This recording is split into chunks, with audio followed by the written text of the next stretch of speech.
Hey, welcome to our Market of the Moment update for the week of January 2nd, 2023. Michael Oldham with the Oldham team, Chris Madrid with Caprock Home Loans. Hey, What's up, Chris? Happy New Year.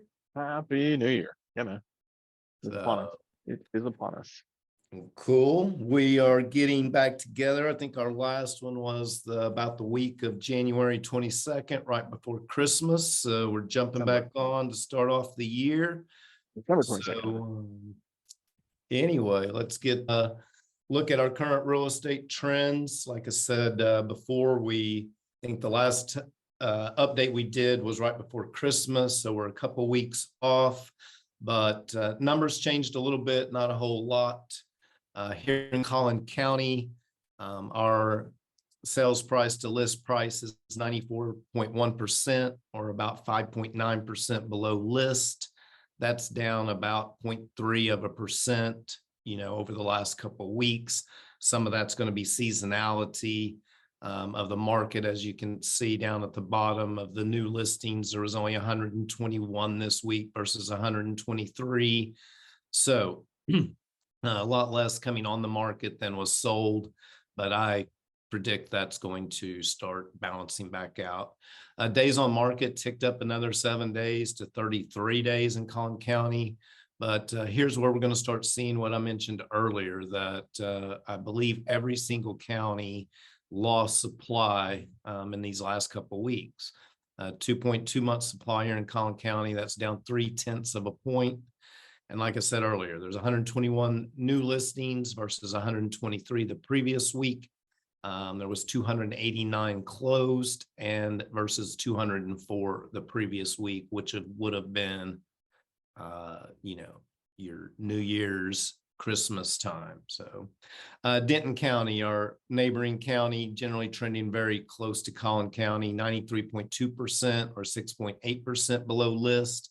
That is 1.6% down from a couple weeks ago. Days on market went up 13 days in Denton County to 36. And once again, it dropped 0.3% down to 2.3 months supply, where it did have a 2.6 month a couple weeks ago. New listings 125 versus 85 last week, and 300 sold versus 220. Dallas County probably actually holding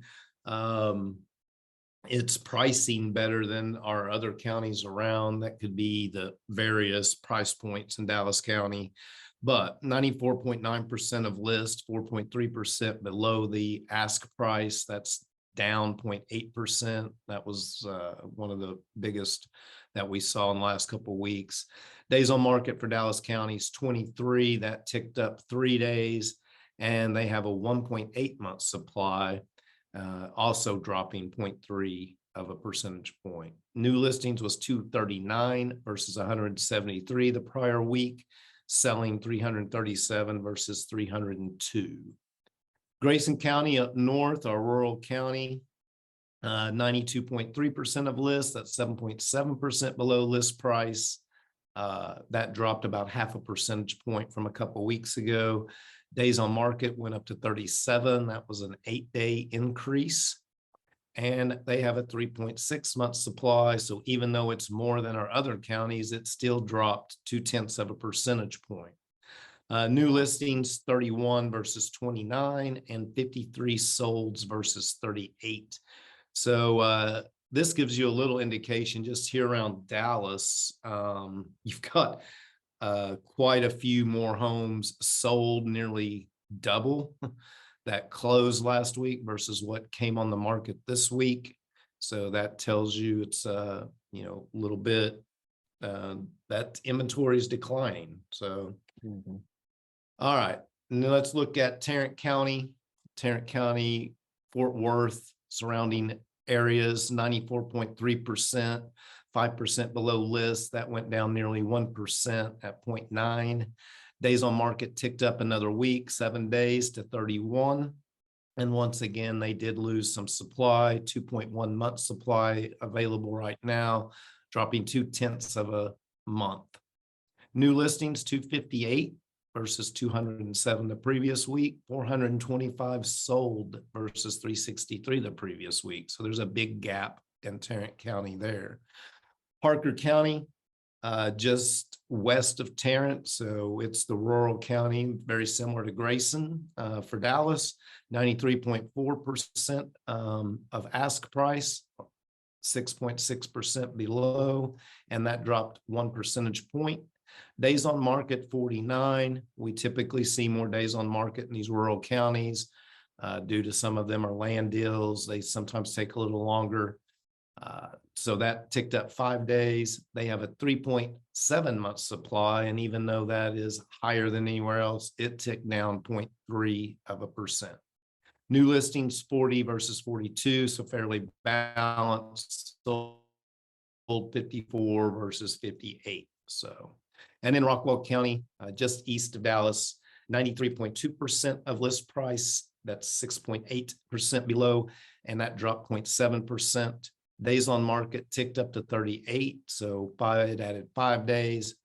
3.3 months supply remained the same. New listings was 32 versus 17, and solds were 58 this week versus 39.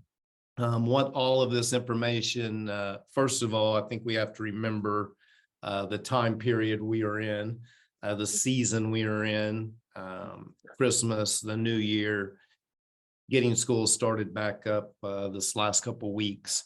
I think that has a lot to do with a lower of new listings and things of that nature. I think that these numbers will most likely change over the next couple of weeks. The month supply, I think, will possibly tick up a little bit at this beginning of the year. Some builders will probably get some of their inventory on the ground and ready to sell starting off the new year. Chris, you got anything to add to any of that? No, that's all good. I mean, one of the things that I had mentioned earlier too was, mortgage applications and stuff like that were down. I think the number is like 12%. Yeah. But again, man, the reality is it was November and December, right? So it's just kind of that seasonal seasonal time of the year. Plus, on top of that as well was higher rates, right? Rates were higher. This is taken into account. That month over month number includes higher interest rates. So back in early November. So none of this stuff is too surprising. Yeah. But man, it is still super fascinating to see these, the month supply from 2 to 3%, maybe 2 to 4%, or I'm sorry, 2 to 4 months, right? Yeah. Which is just still well below. Yeah, way below our balanced market. healthy market. So, all right. Well, everybody, it's the beginning of the year. What 2023 might hold for the housing market.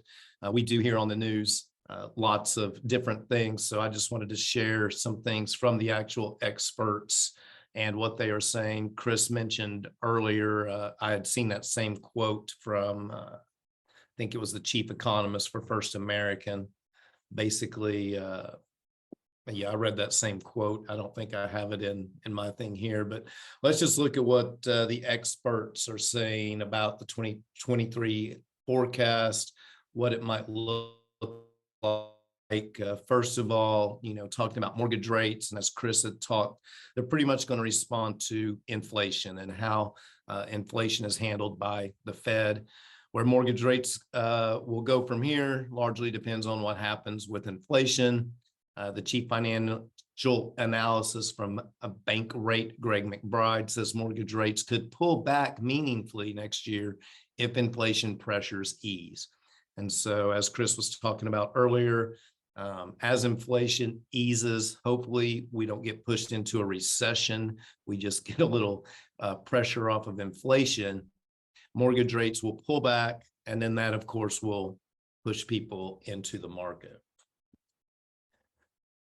As far as home sales go, the 2023 total home sales forecast, here's your some of your larger institutions that make these predictions: Fannie Mae, the National Institutes of Realtors, MBMA, Freddie Mac, all making their predictions. They can't even fully agree. Fannie Mae can't even fully agree on how many homes were sold in 2022. everybody else agrees that it was 5.8 million homes sold. And so we're basically looking at a little bit of a pullback from 5.8 million sold to 5.1 being sold. So a pullback for sure, but nothing major, earth shattering, going to make the history books. Home price appreciation will vary. So some experts call for slight appreciation, and some, of course, call for slight depreciation on the national level.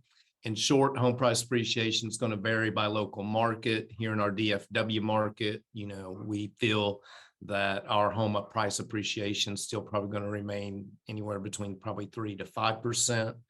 But the average is a neutral price appreciation for the country. Basically, you're going to either gain a little bit of equity or lose a little bit of equity depending on your local market. And you have to remember in real estate, everything is, local. They say location, location, location. That is, your real estate market is boiling down to your zip code, your neighborhood practically. So just a little summary of that is, while the housing market has cooled this year, we've seen that in, the numbers we've looked at. There's still an imbalance between supply and demand. We've seen this. And even though buyer demand has eased because of higher mortgage rates, there's still a deficit of homes for sale due to underbuilding over the past 15 years. Pretty much from our last financial crisis, builders have pulled back because their oversupply was a big cause of that financial housing crisis we had in 07, 08. Let's get rolling. Chris Madrid, Caprock Home Loans, going to give us a little update, current mortgage rates. We're going to go over some charts and look at 2023. Yes. Yeah, this week has been interesting for sure. As of today, right? We're talking about today. Rates are slightly higher. So you can still get, depending on whether you want to pay points or anything like that, you're looking at, 6.25 to about 6.6 is probably the range that we're in, up from about 6% where we were when rates came down a week or two ago. So still lower than the highs, right? Still lower than that 7.5 that we were at before November 10th. But yeah, on a 30-year fix, you're looking at 6.25 to maybe about 6.6, assuming good credit. There's still really good options for FHA, VA. Those are down closer to the 6% range, 6 to maybe 6.25, and then 15-year, right? If you're wanting to finance on a shorter timetable, 15-year are probably that 5.6 to about 5.9, something like that. So under 6, but just not as low as they've been in the past. So, man, thankfully, rates are trending down, like we've been saying this entire time, not in a straight line. Yeah. Right. So that's not going to, we're not going from 7.5 to 5% overnight. It will be, there will be some ups and downs like we're seeing this week.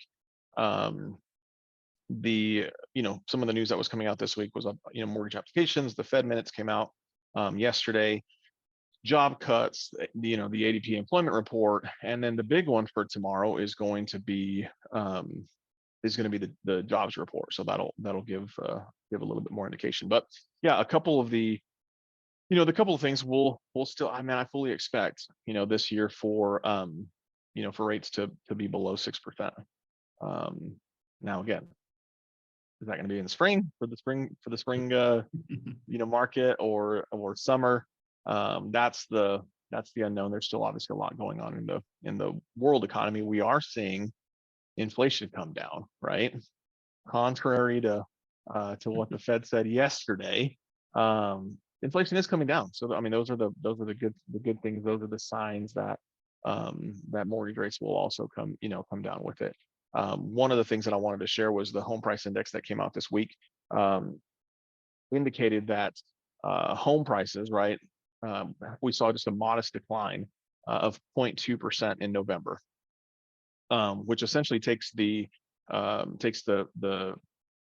prices index from It was at 10.1%, right? And of course, that is now down to about 8.6% year over year. So again, that is that's a 1.8% decline, right? In home prices, a whole lot less than the 10, 15, 20, 30% decline that, you're hearing all over the media. Yeah. And that's essentially, I mean, again, that's from the peak of where home prices were.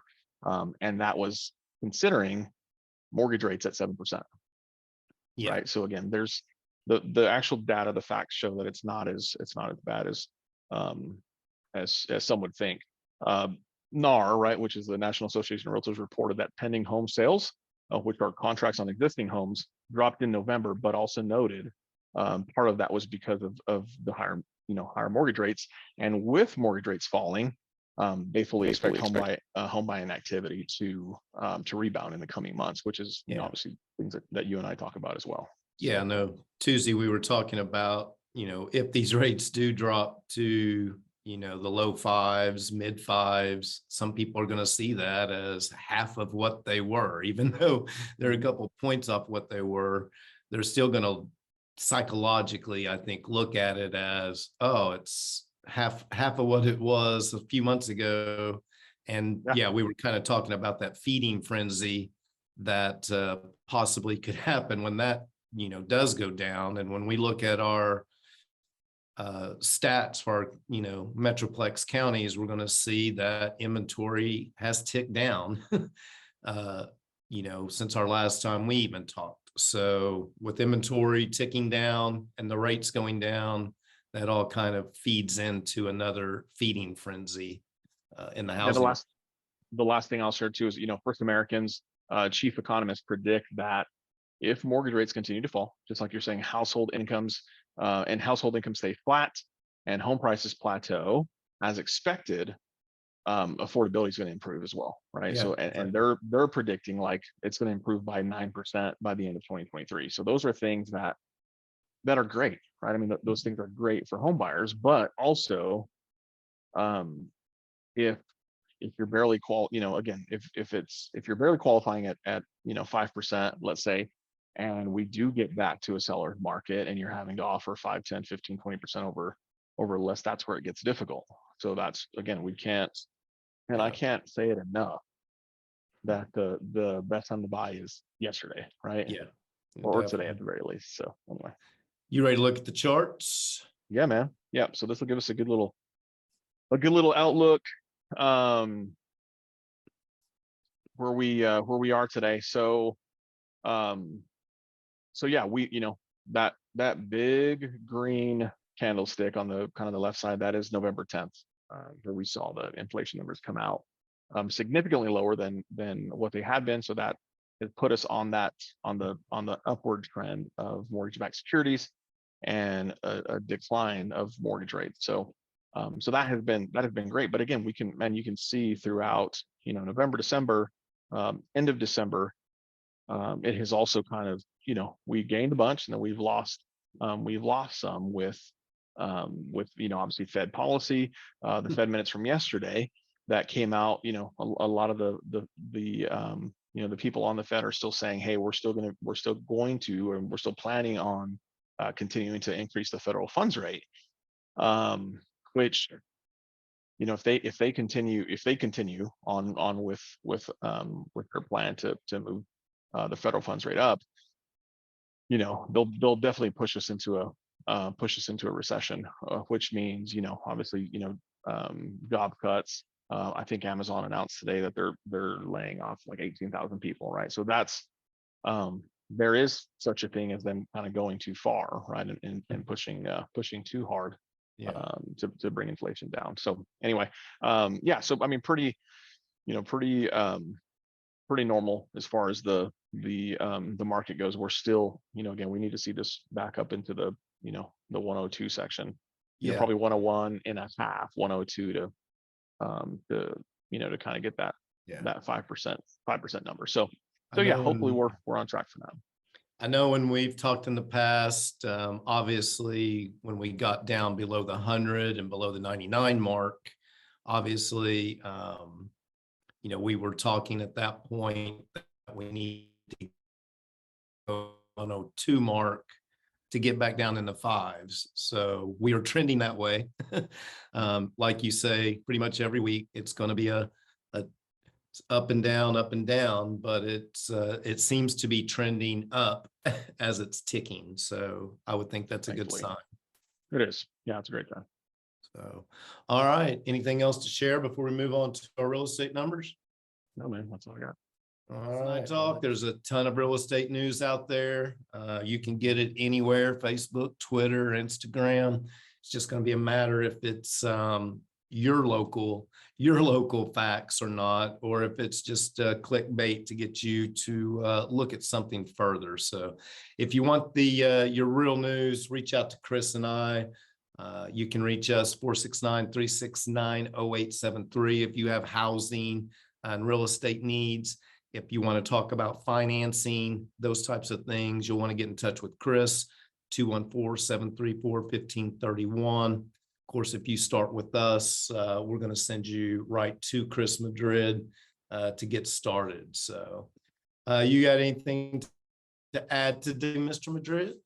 No, but man, the only I say no, but then I always have a little nugget. If we're talking a 3 to 5% appreciation, right, this year, if you purchase a $400,000 house and put 10% down, right, 3%, you're going to gain $12,000 in equity. And I don't know, man, I don't know about you. I mean, $12,000 isn't anything to, to turn your nose up at. If you're trying to build wealth, right? Yeah. And not to mention the other advantages of owning a home, being able to write off your property taxes, being able to write off your mortgage interest. So there's just those major benefits that sometimes we forget, right? We just don't, maybe we don't talk about it enough. Or obviously educate our customers enough, but there's still those massive benefits from a tax perspective, and then from just a building wealth perspective. Yeah. And if you're somebody out there that is renting, now is the time to get your things in order, get into a home, because that rent is just going to keep going up. There's no doubt about it. Your mortgage, you can at least set it for 30 years for the most part. So, all right. Well, we're going to get off of here. Great seeing everybody. Great seeing you at the beginning of the year, Mr. Madrid. Absolutely. So, all right. Well, we'll see you guys the next week. Next week.